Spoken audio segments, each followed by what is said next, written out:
I think the most obvious common bond that we had to begin with that kind of set the tone for our relationship as it continued and grew was definitely that we're both mothers. She works the land, she's a farmer. We both depend on the weather for our livelihoods. There's inherent risk that comes with that. And I think that there's a certain courage and a certain steel stomach that you need to be able to work in an industry that is so much of it is beyond your control. So we got up this morning, very early, tea was being made. We had made chapatis the night before, so that was also in preparation. Like we had it for dinner, but it was also in preparation for the kids leaving early for school. So they could grab a chapati and they could also have their tea. And then we headed out to the garden with our hose, which I was really excited about because I'm a nerd for gardening. And I have a big garden at home. It's obviously not as big as Lucy's farm, but I spend my de-stressing time in there. When we were in the field, we were often talking about the soil and that there was now beginning to be earthworms on the side where she was practicing conservation agriculture. It's different soil. We're gumbo, we're Red River gumbo, and this is a very different type of soil. And Lucy is so knowledgeable about her farm. I could ask her anything and she just could rattle off exactly what was happening. And it was fascinating. What's up? What's that bad? It sounds like a squeaky wheel. That's a bird. He's loud.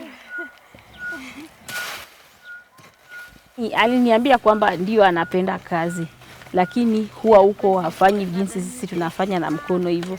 Wanatumia tractors kuzifanya na pia machines. Licha ya kwamba sisi tunaifanyia tu mkono.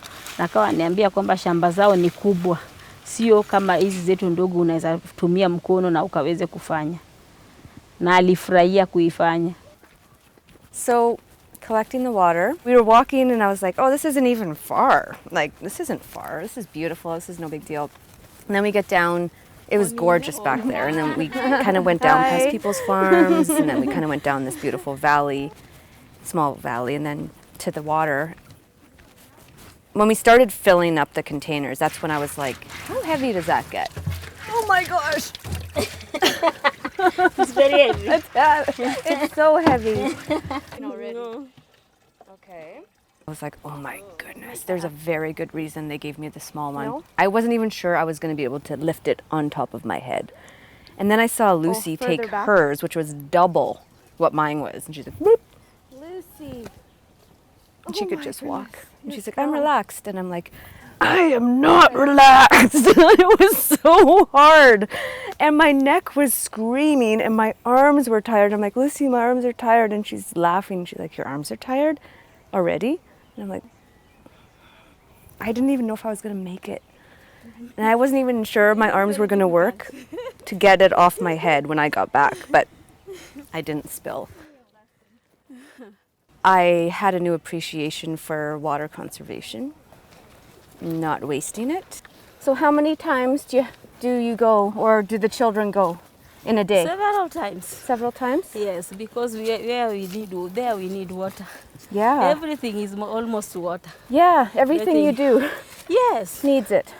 When you don't have running water, when you don't have all the modern conveniences, the most basic act of preparing breakfast and preparing lunch and preparing dinner and just cleaning up after that takes an incredible part of your day just to do the basics.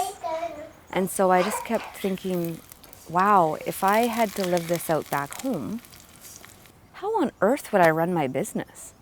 How would I have time to spend the time with my kids that I consider quality time? I'm noticing here, your quality time is all the time. You're cleaning together, you're making it quality time, you're cooking together, you're rolling out chapatis together, and you're making those times, because they take so much time, quality time.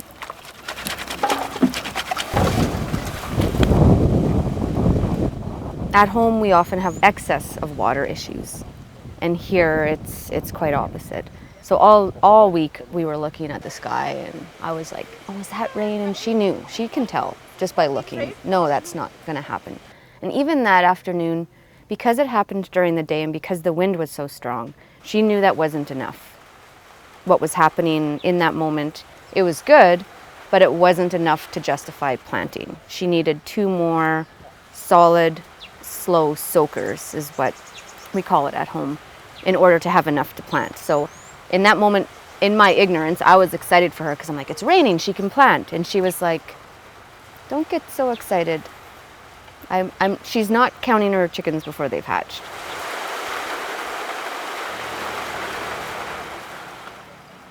After the rains continued and there was finally enough to justify the planting, it was the trauma group came, the one that Lucy is the trainer of trainers. And it was so neat to watch her outside of her family environment, where she's a community leader, she's looked up to, and you see how much respect they have for her. She calls the shots, she knows how to direct everyone. I saw her be her powerful woman self, and it was beautiful to watch.